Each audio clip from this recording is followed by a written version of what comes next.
All right, we're back with another installment of Mac Lore 1997. I don't know why. Yeah, I don't know why I picked that year. Better name to be determined later. Nope, that's the name. Just Mac Lore 1997. Yeah, I don't know why. I don't know why I picked that. Okay, so we have discussed Tiamat, the whole Tyranny of Dragons campaign. We're now going to talk about where we started streaming, which is the Curse of Strahd campaign. Now, it doesn't have a lot of wide-reaching impacts on the sort of main timeline, main lore of the MacGotten Realms, largely because it took place over 2 weeks, and it takes place in a demi-plane. Right. Some things are important that got out of it, though. Yeah. And there are a couple. It's affected not only characters that have entered the realms, but some characters that are pre-existing, specifically Nithbis. Right. But why don't you talk about the Sure. setting for Barovia and the setup that we had?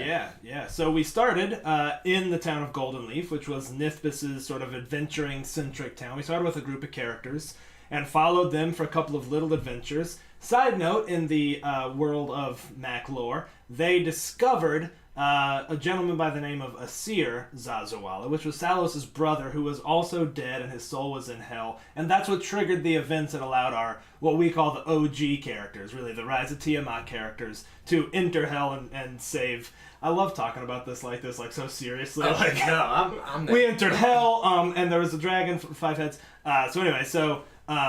So they discovered him. So that was kind of a main, if you will, in the overarching, story of ours that allowed them to go rescue. Good tie-in where we found Asir and then delivered Asir to the original heroes. Right. But then they got swept away by the mists and found themselves in Barovia. And you can largely watch everything that transpired in Barovia starting about midway through the campaign, maybe more like a third in the campaign.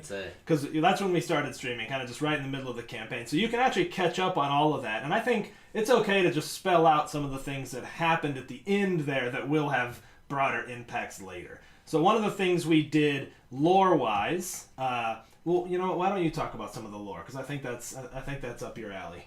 Okay. So you want the... I don't want one position. I want all positions. All the laws. Yeah. So going in, we had... I think it's important to talk about the characters going in because they were deeply affected by the MacGotten Realms. Driessa, who was Raven's character who did not make it out, was kidnapped by the Red Wizards of Thay as a child and experimented on, which will play very much into Strahd in a moment. We had Ava, who was a Kenku, who also did not make it. Bryce, who was a monster hunter, who also did not make it. Sorry.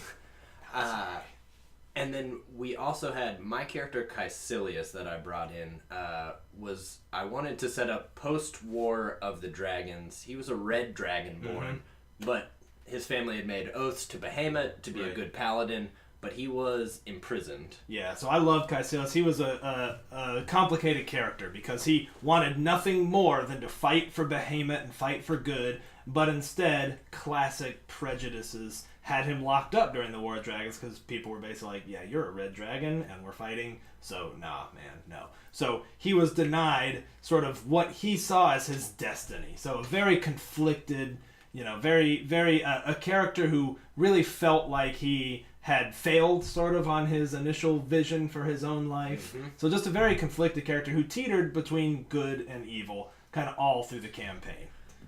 Ultimately, that was played upon by Strahd himself, of course, seeing some things similar in Caecilius as Strahd would have seen in himself. Right. Throughout this campaign, though, we lost many characters. We gained Wayland, who you will find, who is Coach's character. Right. A young lord who actually, to give you an honest tie-in, came from a realm that Steven and I played in with our buddy Jeff that was never streamed. It was completely his home brew. So it's a bit of a tie-in to another thing for us. But so he came from one realm to Barovia, and he ended up making it through and is now in the MacGotten Realms with a castle. Yep, and in fact, we're getting ready to start the Mac marches this will be sort of his story of establishing a colony pretty far north to act as a buffer between kind of civilization and the uniting tribes of the north. Mm-hmm. Which, why don't we talk a little bit about what happened with Caecilius? I think it's okay to spell some of that out, although you can keep anything mum if you'd prefer. I think it's okay. So Caecilius ultimately, there's a point in Barovia of the Amber Temple where some can seek dark gifts that will give you power, and at the same time they cost something. It's a bit of a curse or something. Caecilius accepted those gifts in order to defeat Strahd, and in his mind, the distrust from his comrades finally threw him over the edge, probably with a little bit of the push from the shadow gifts that he accepted, where he turned against the party and decided to take the power for himself. Yep. Ultimately, he stole the one weapon that could defeat Strahd, and they had to face down their former comrade, in which he killed Wayland. Did kill Wayland. And Wayland's beloved childhood horse. Yep, that one got me a little bit. Osprey, R.I.P. But ultimately, the party was able to defeat him. Driessa specifically, who they were the oldest friends at that point. Yeah. So they did defeat him and thought that was resolved. But of course, as we got to the end of Strahd, which I hope you've seen by now, I certainly won't spoil anything or take away from anybody's glory, because there was a glorious final roll of the campaign there. There was a kind of stinger, right? A sort of after-credits scene that showed... It's the Mac Cinematic Universe. Yeah, this is the Mac Cinematic Universe, where there was some amber sitting in the snow, presumably in the spine of the world of the Forgotten Realms, the MacGotten Realms, and a clear indication that Caecilius was there. Accepting some undead powers to continue living, which I'm sure you could figure out. Steve did a wonderful thing in Strahd, though, that had to play into Asimar's and I think Strahd's motivations. That the way that the Asimars were used here, quite profanely, does play into kind of the continued lore, though, and I'll let Steve explain. Yeah, so I was just trying to think. I like tying characters into the plot as much as possible, and I thought, man, I'm struggling to come up with something really interesting for Driessa, particularly where I wouldn't want a Deva to be able to reach her. I want them to feel alone. So I decided that she had in her backstory the Red Wizards of Thay had kidnapped a bunch of Aasimar and were experimenting on them.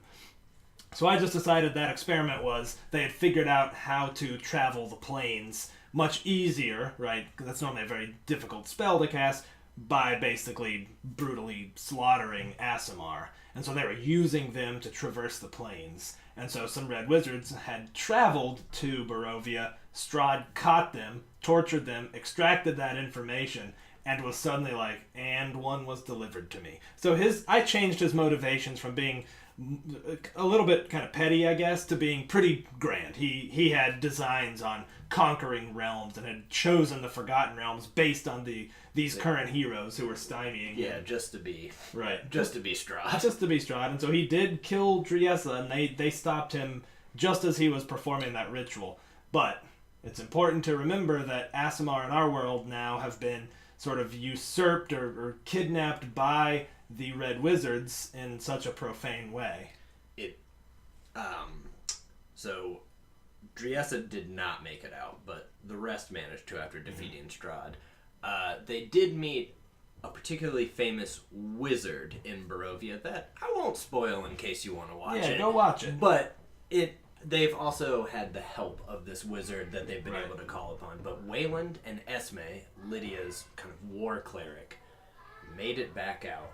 Yep. Managed to tell the tale of what had happened to the heroes there, which has left there's rumblings at the spine of the world where Kothai is. Nithbis, though she's studying to defeat Tiamat, fully feels a bit of guilt over sending adventurers potentially out of their depth. And